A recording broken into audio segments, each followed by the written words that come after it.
Assalamualaikum warahmatullahi wabarakatuh, rekan-rekan semua insan pengadaan di seluruh Indonesia. Berjumpa lagi dengan Agus Arif Rahman di Procurement Channel bersama Agus Arif Rahman.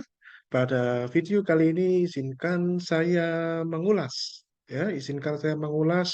mengenai mengenai Peraturan Menteri Dalam Negeri Nomor 84 Tahun 2022, ya, tentang pedoman penyusunan APBD tahun anggaran 2023.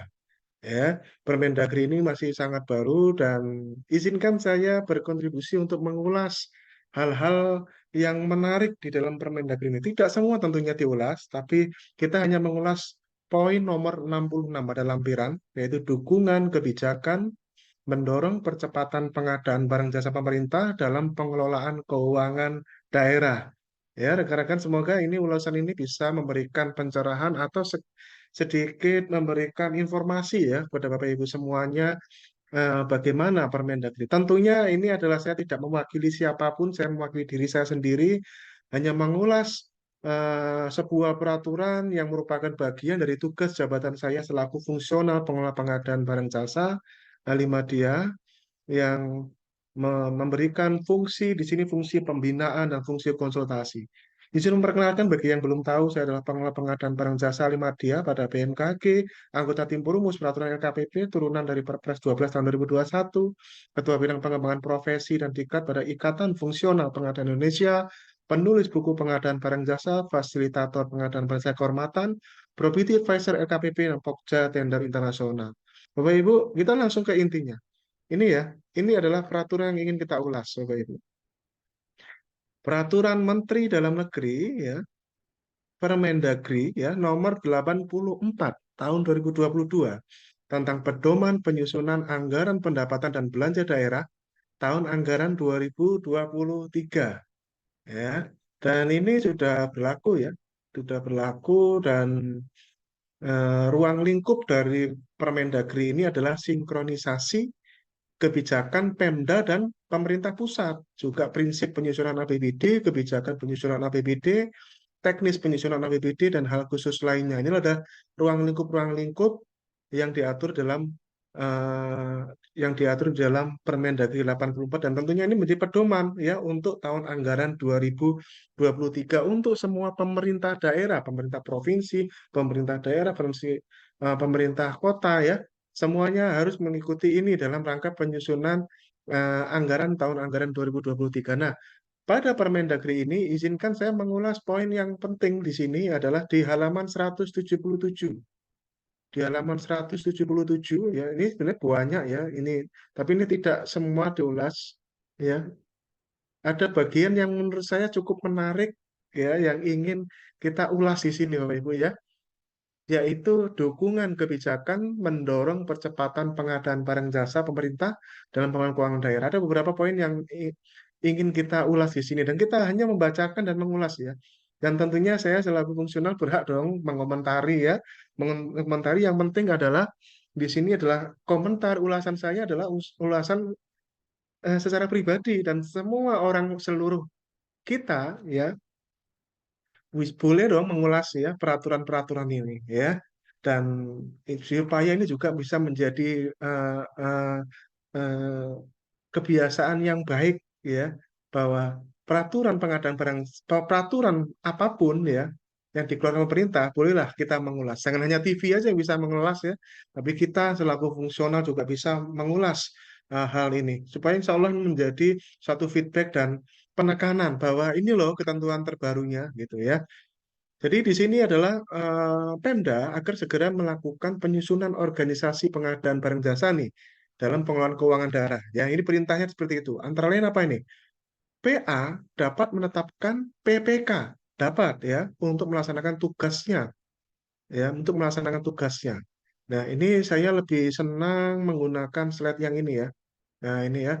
Ini slide yang ya, poin yang penting di sini nih.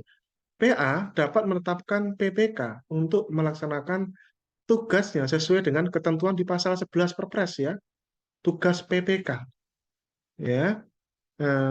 Dan kemudian juga tugas PPK sebagaimana dimaksud di angka 1 itu dapat dirangkap oleh KPA.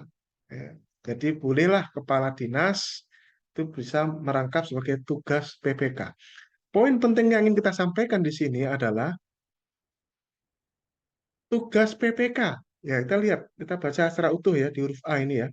PA dapat menjalankan seluruh tugas kewenangannya tanpa mendelegasikan kepada KPA atau PPK. Ya, boleh kepala dinas langsung yang tugas dan kewenangannya. Nah, ini lihat nomor 4 ini yang paling penting ini.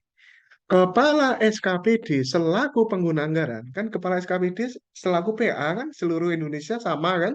Ada ribuan kepala SKPD ya, atau kepala unit kerja selaku KPA ya, dapat menugaskan PPTK untuk melaksanakan tugas PPK. Ini kuncinya di sini, melaksanakan tugas PPK.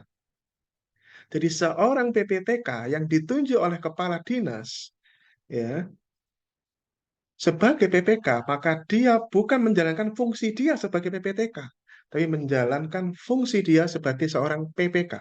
Ya, ini kan untuk melaksanakan tugas PPK. Seperti itu. Ya, oke.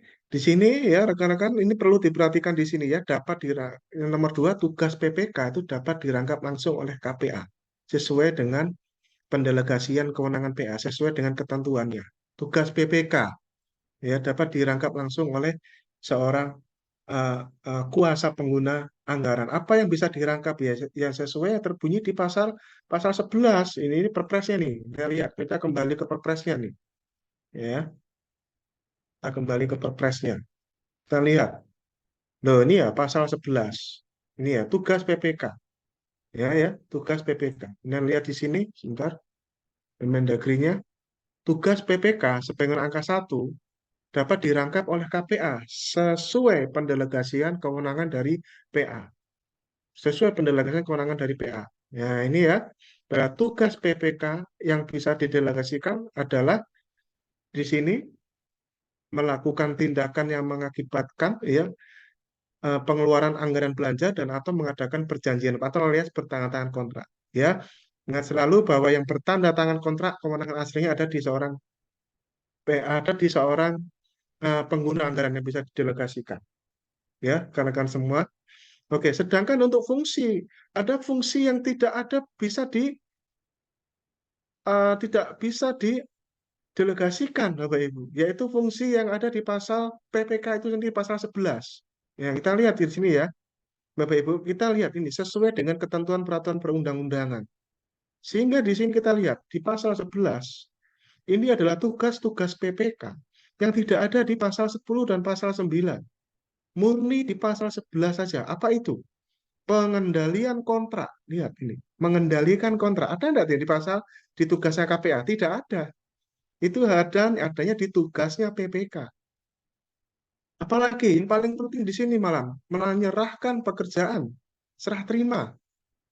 Tidak ada di tugas PA maupun KPA. Sehingga ini bisa apa namanya? Ini harus diperhatikan di sini dapat dirangkap oleh KPA ini tidak termasuk pengendalian kontrak dan serah terima loh ya. Tugas PPK ini ya. Karena ini tidak ada pendelegasiannya gitu ya. Tidak bisa KPA mendelegasikan ke PPK untuk mengendalikan kontrak. Lalu tugas KPA saja tidak ada tugas mengendalikan kontrak kok. Ya, ini kan bunyinya adalah sesuai dengan ketentuan peraturan perundang-undangan.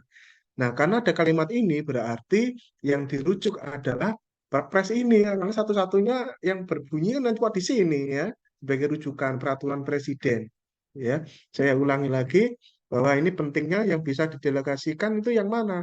Yang ada tugas pendelegasian yang tidak bisa dari KPA ke PPK, yaitu adalah pengendalian kontrak dan serah terima, termasuk menilai kinerjanya itu tidak ada di KPA, ya, adanya di PPK. Sehingga ini makanya di sini perhatikan di sini maka di sini tugas PPTK di sini ya, Kepala SKPD menugaskan PPTK untuk melaksanakan tugas PPK ya. Seperti ini. Nah, PA juga dapat menetapkan PPK untuk melaksanakan. Bisa ditetapkan PPK. Sini. Poin penting apa lagi yang perlu dijelaskan di sini dalam rangka meningkatkan transparansi dan akuntabilitas tata kelola pengadaan barang jasa. perangkat daerah agar memanfaatkan sistem ya se-SP sirup, e-tendering, e-seleksi, e-purchasing, non-e-tendering, non-e-purchasing, serta e-kontra. Ini perintahnya gitu ya. Dalam, dalam rangka mempermudah pertanggungjawaban atas pengadaan barang jasa dalam bentuk kontrak dan bukti pertanggungjawaban berupa. Nah ini perhatikan, ini saya mau bicara bagian yang ini ya pentingnya nih. Ya, berupa bentuk kontrak terdiri dari bukti pembelian atau pembayaran, kwitansi, surat perintah kerja, surat perjanjian, dan surat pesanan. Sesuai perpres ya. Bukti pembelian bukti pembelian dipakai untuk transaksi barang jasanya paling paling banyak 10 juta. 10 juta cukup bukti pembelian atau pembayaran. Kwitansi paling banyak sampai 50 juta barang jasa lainnya. Pakai kwitansi. 10 juta sampai 50 juta pakai kwitansi. SPK itu sampai dengan 200 juta atau untuk jasa konsultan sampai dengan 100 juta. Yang di atas 50 juta. Itu pakai SPK. Kecuali yang jasa konsultan, pekerjaan konstruksi itu adalah menggunakan SPK.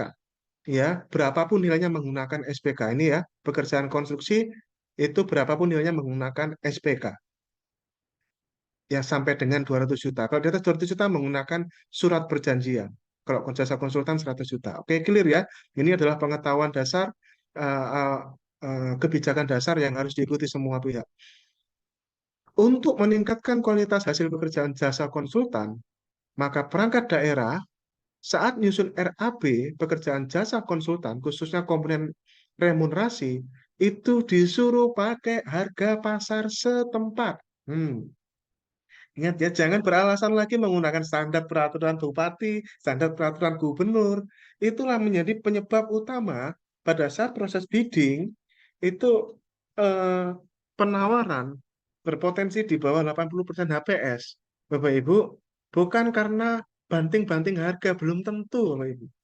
Ya, bisa jadi penyebab utamanya adalah karena HPS-nya ketinggian karena menggunakan standar peraturan tertentu. Pakai harga pasar. Ini perintahnya di sini. Ya, misalkan ASP untuk cat, ya tanya cat di situ.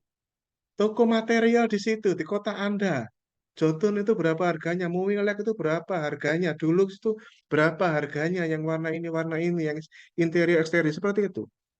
Harga pasar loh. Ini Permendagrinya perintahkan loh ya.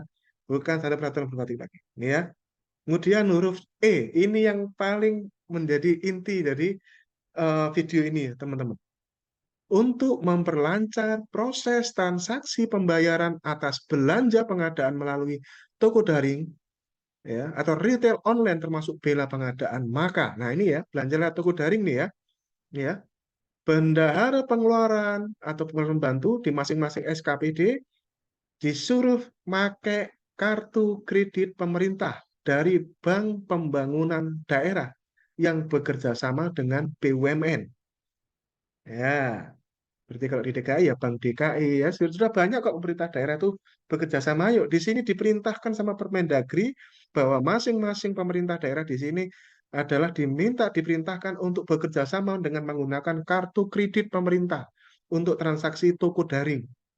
Kemudian ini penting lagi nih. Untuk transaksi barang jasa lainnya sampai dengan 10 juta, bentuk kontraknya cukup. Lah ini ya, di garis bawah ini ya, berupa bukti pembelian. Cukup bukti pembelian. Ya, PPK, bisa pengadaan, DPTK, dan bendara pengeluaran. Pembantu tidak perlu meminta bukti pendukung pertanggungjawaban kepada penyedia berupa SPK, meterai, cap, tanda tangan, nah rekan-rekan semua. Itu yang sering kita sindir ya. Beli gorengan cuma 100.000 aja pakai cap gitu loh Bapak Ibu. Ya, ini toko daring. Makanya ini optimalkan toko daring. Ya, ya GrabFood, apa yang dari toko daring sekarang ini optimalkan Bapak Ibu.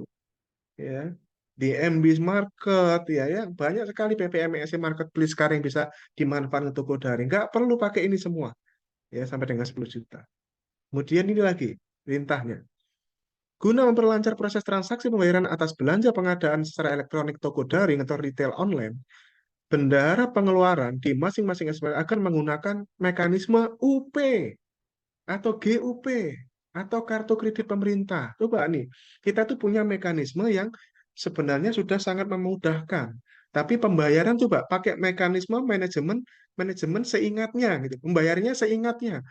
Cuma belanja laptop 2 biji aja bayarnya sebulan, Bapak Ibu.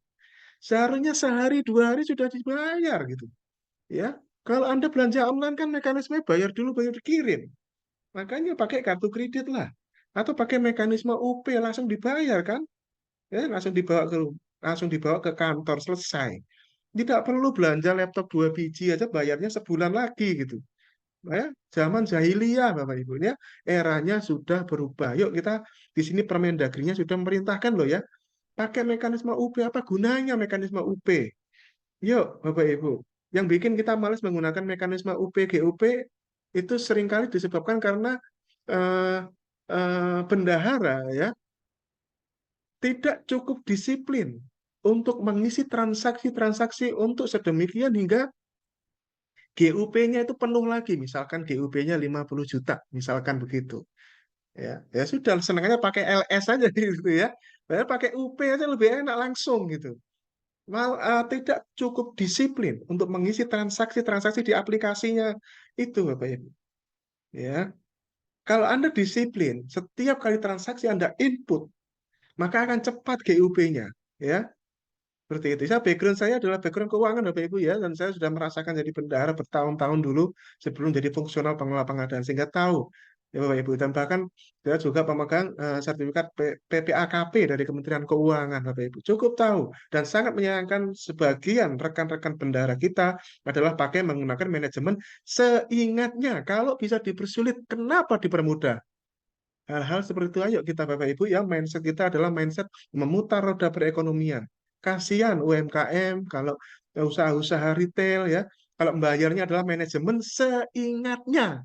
Aduh, kasihan Bapak Ibu. Mereka nggak muter apalagi kalau kuliner ya seperti itu. Oke ya. Ini penting ya.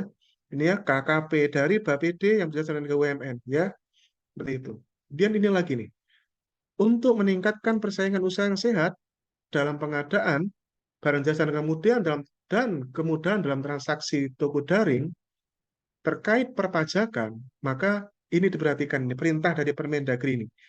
Pemerintah daerah dilarang meminta pelaku usaha untuk membuat NPWP daerah atau NPWR daerah apabila pelaku usaha sudah punya NPWP. Ini kebiasaan buruk Bapak Ibu. NPWP itu ya cuma satu gitu, jangan ya. Gara-gara oh nanti mau Bapak mau dipakai oleh sama dinas ini Bapak harus pakai NPWP daerah. Istilah-istilah gitu Bapak Ibu. Kalau sudah punya NPWP ya sudah. Itu nggak usah suruh bikin lagi NPWP daerah. Oke ya, penting ya ini ya. Huruf B ini perhatikan untuk para bendaharawan.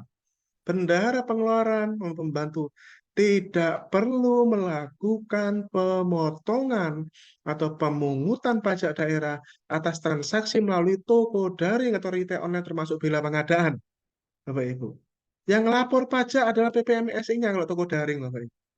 Jangan Anda hitung lagi pajaknya gitu ya. Double-double, Bapak Ibu. Ya. Itu bukan prestasi Anda itu, Bapak Ibu. Itu prestasi Kementerian Keuangan kok. Bukan prestasi Anda kalau Anda mungut-mungut gitu. Dan itu pun zolim, ya. Double-double ya, Bapak Ibu. Ya, kalau toko daring sudah. Ya, sudah diatur sama PPMSI-nya sendiri, Bapak Ibu. Kalau Anda transaksi sama MBIS Market, misalnya. MBIS Market lah yang akan melaporkan pajaknya, Bapak Ibu. Oke ya. Kemudian ini dalam rangka meningkatkan pengadaan yang berkelanjutan ini bagus ya menurut saya kebijakan ini ya, bahwa di sini diperintahkan pengadaan dilaksanakan dengan memperhatikan aspek berkelanjutan ya, aspek ekonomi, sosial, lingkungan ya. Untuk masuk tersebut, PAKB adalah merencanakan dan menganggarkan pengadaan dan PPK dalam bikin spek serta Pokja pemilihan untuk usaha pengadaan dalam menyusun dokumen pemilihan itu diharapkan nyari barang yang punya label ramah lingkungan ya, yang termuat dalam sistem informasi barang dan jasa ramah lingkungan Siberjas Siberjas Ramling Bapak Ibu. Kita lihat ya kita lihat ini di sini langsung ya kita cek cekidot ya. Kita lihat di sini apa yang terjadi Bapak Ibu kalau kita. Nah ini dia, ini Siberjas Ramling ramah lingkungan ya. Gitu. Sistem informasi ya, ini Bapak Ibu ya, ini barang-barang yang ada di sini itu adalah bisa dijadikan bahan pertimbangan untuk dibeli ya. Dari bahan-bahan pria memang ini belum banyak ya, belum banyak. Ini setidak-tidaknya ini menjadi salah satu usaha ya, salah satu usaha pemerintah ya untuk memperhatikan aspek berkelanjutan, ramah lingkungan ya, seperti itu. Rekan-rekan semua ya, yang dituangkan dalam identifikasi kebutuhan. Oke, ya. Kemudian ini ya, pengadaan barang jasa yang pakai BLUD gimana Pak nasibnya Pak? Ya, BLUD itu kan dikecualikan ya Pak Ibu. Namun demikian, antara BLUD mengumumkan rencana pengadaan ke dalam aplikasi Sirup dan menyampaikan data kontrak pada SPSI sesuai dengan ketentuan. Jadi poin-poinnya adalah, walaupun BLUD itu dikecualikan Bapak Ibu, bahwa tetap pengumumannya tetap melalui Sirup dan kontraknya tetap diinput dan data kontrak. Ini perintahnya begitu, Bapak Ibu. Bahkan di rancangan Perpres pun malah BLUD ini diminta pakai Perpres lagi, gitu ya perintahnya gitu ya di bocoran kisi-kisi yang Perpres perubahan kedua ini, itu ya. Kemudian ini terkait dengan dalam rangka menyukseskan Gerakan Nasional Bangga Buatan Indonesia, ini perintah di sini membentuk tim peningkatan penggunaan produk dalam negeri ya. Kemudian di sini adalah untuk melaksanakan pengadaan dan sesuai dengan ketentuan pasal 65, 66, 67 ini Bapak Ibu ya. Pemda wajib menggunakan produk usaha kecil serta koperasi dari hasil produksi dalam negeri dengan pengalokasian paling sedikit 40% dari nilai AP, nilai anggaran pengadaan atas belanja barang dan jasa serta belanja modal di luar belanja modal tanah. Ya, di sini pemerintah wajib menggunakan produk dalam negeri yang telah memiliki PDN-TKDN dan memberikan preferensi. Nah, di sini Bapak Ibu sesuai dengan pasal 65, 66, dan 67 ya. Bapak Ibu, kuncinya adalah kebutuhan kita. Kalau kebutuhan kita bisa dipenuhi di pasal 66 ini Perpres ya, ini saya buka Perpres lagi ya. Pasal 66 Bapak Ibu kuncinya, ini saya mengulas di sini ya. Ini jangan sampai salah paham ya. Ini Permendagri tadi itu mengambil dari sini, wajib betul Bapak Ibu. Nah, di sini kita jangan sampai melupakan ini ya. Kebutuhan kita loh ya. Kewajiban penggunaan itu apabila memang kebutuhannya bisa dipenuhi oleh barang dengan TKDN plus BMP di atas 40%. Kan ini ya. Apabila.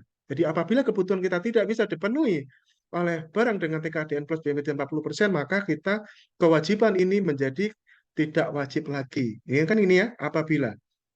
Jadi saya ingin menyampaikan ini secara utuh informasinya ya Bapak Ibu ya, supaya kita tidak eh, ti- kita ti-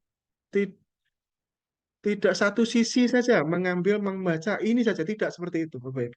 Kita kembalikan ke perpresnya lagi Bapak Ibu, karena ini di sini sesuai ya, sesuai dengan pasal 65, 66, dan 67. Bacanya harus utuh 65, 66, dan 7. Termasuk preferensi harga ini adalah berlakunya pada saat proses pemilihan Bapak Ibu. Itu pun kalau mereka menawarkan ya, seperti itu. Kemudian ini penting, meningkatkan jumlah transaksi belanja barang jasa kepada UMK lokal yang tergabung dalam PPMSE Marketplace Toko Daring, Bapak Ibu. Ya, toko daring sekarang ini luar biasa banyaknya ini, Bapak Ibu. Toko daring ya, toko daring LKPP sekarang ini PPMSE-nya nambah terus, Bapak Ibu. Ayo kita optimalkan belanja di toko daring. Ya, kita Anda lihat Bapak Ibu, karena toko daring sekarang luar biasa apa namanya PPMSE-nya itu sangat banyak, Bapak Ibu. Ya, sangat banyak PPMSI-nya Bapak Ibu, dan semestinya ini kan kita ada Grab, ada Blibli, ada MBS Market. Wah, ini banyak sekali ini Bapak Ibu. Ya, ayo Bapak Ibu cek di tukudaring.lkpp.go.id ya, apa saja PPMSI yang ada di dalam retail online toko daring ini, maka Anda di sini di Permendagri ini diperintahkan untuk banyak-banyak belanjanya dari sini. Apabila memang kebutuhannya bisa dipenuhi dari sini, Bapak Ibu ya. Kemudian untuk meningkatkan nomor 4 di sini, untuk meningkatkan transparansi dan akuntabilitas tata kelola pengadaan serta kemudahan, maka eh, dengan membentuk, mengelola, dan mengembangkan katalog elektronik lokal. Di sini diperintahkan oleh Permendagri ini, Bapak Ibu mengembangkan katalog lokal, ya, mencantumkan produk lokal dalam katalog lokal. Yuk perbanyak Bapak Ibu. LKPP sendiri, ya, Itu tanpa Anda suruh-suruh pun, itu etalasenya sudah ditambah-tambahin, Bapak Ibu. Paling nggak ada 10 etalase lebih itu, Bapak Ibu. Mulai makanan, minuman, ya jasa jasa cleaning service sudah ditambahin. Anda tinggal tambahkan lagi, Bapak Ibu. Katalog-katalog lokal. Ya, melakukan processing dengan katalog. Ya, seperti itu. Saya teringat pesan dari salah satu direktur pengembangan direktur pengembangan SPSE, ya, Pak Patria, ya. Kalau kita insan pengadaan tidak berubah, maka kita akan punah, Bapak Ibu. Termasuk para pelaku usaha di seluruh Indonesia, yuk, Bapak Ibu. Berubah atau punah? Eranya sudah berubah, Bapak Ibu. Itu adalah hal yang lazim kita sebutkan sekarang ini, Bapak Ibu. Ya. Kemudian ini sini diperintahkan lagi di sini melakukan pengawasan tentang penggunaan produk ya dalam negeri dan seterusnya. Oke, itu ya Bapak Ibu ya pasal 60 ulasan terkait dengan Permendagri ya Bapak Ibu ya terkait dengan Permendagri nomor 84 tahun 2022 khususnya tentang dukungan kebijakan mendorong percepatan pengadaan barang jasa pemerintah dalam pengelolaan keuangan daerah. Khususnya adalah izinkan saya mengulang bagian yang paling penting di sini yang ingin saya terapkan di sini Bapak Ibu ya. Nggak pakai cap materai tanda tangan Bapak Ibu kalau sudah transaksinya lewat toko daring. Oke, ya. Bahkan transaksi biasa juga nggak perlu ini pakai cap ya Bapak Ibu materai ya. Ya nanti perintahkan loh ini ya. Seperti itu. Paling nggak nih cap ini lucu Bapak Ibu ya. Transaksi itu syarat sahnya sebuah transaksi itu dari dulu tidak ada. Cap itu tidak ada Bapak Ibu. Cap itu adalah untuk tata naskah dinas gitu. Apalagi tanda tangan gitu ya. Kalau toko daring ya. Kalau pakai manual masih oke lah tanda tangan. Oke ya, Bapak Ibu. Ini adalah hal penting yang ingin kita sampaikan di sini. Juga poin pentingnya adalah kalau belanjanya sampai dengan 10 juta sampai dengan 50 juta cukup cukup bukti pembelian atau kwitansi. Cukup bukti pembelian atau kwitansi. Ini poin pentingnya. Oke, jangan dilanggar. Ini Permendagri sudah berbicara Bapak Ibu ya untuk mempertegas Bapak Ibu praktek-praktek yang selama ini masih menggunakan cara-cara jahiliyah. Ayo kita berubah Bapak Ibu ya. Kalau bisa pakai UP, bisa pakai GUP atau pakai kartu beli pemerintah, Anda pakai Bapak Ibu. Ya, sukses buat Anda semuanya. Mohon maaf. Salam IKI, integritas, kompeten, dan inovasi. Assalamualaikum warahmatullahi wabarakatuh. Salam pengadaan.